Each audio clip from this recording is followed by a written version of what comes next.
There are two main themes in the world right now that seem to be showing up for me, for all of us, I think.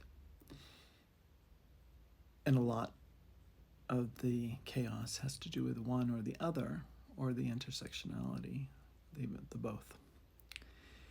One is the patriarchy. For thousands of years now, men have had the upper hand, so to speak. They have seen themselves in their quest for power as those who are in control, and they exert that control a lot. Before we start with the not all men thing, I'm talking generally, and I think in many cases men just don't even understand the privilege that they have, which leads us to the second part, the part we use the word privilege with more, which is this construct called human race. And it is a construct. It was actually developed, I think, in Portugal by a man during the times of slave trade in order to develop a tool which would allow people of no color to own people of color and to treat them in such inhumane ways without much guilt or shame. And it worked. It worked way too well.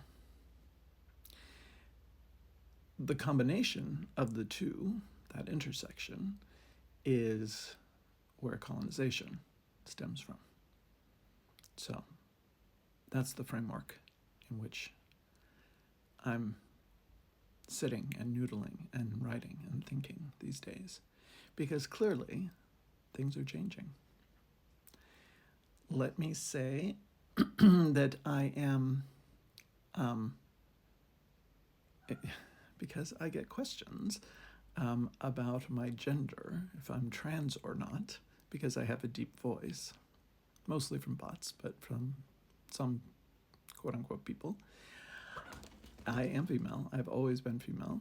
I don't think it should matter on this platform what my sexual orientation is, but I am female. I have been a daughter, a sister, a mother, a grandmother.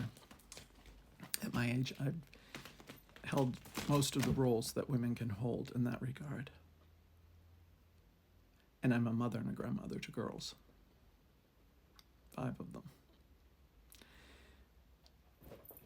4 of them are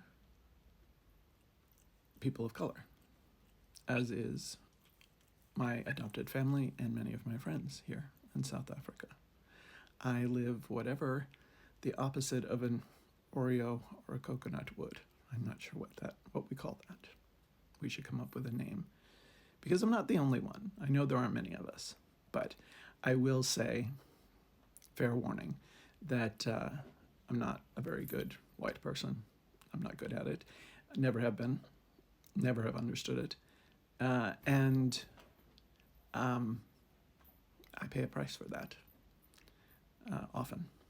And that's okay, because I'd rather live in a way that is true to me and true to what I believe is fair and equal and the way human beings were meant to evolve, which is as one human race.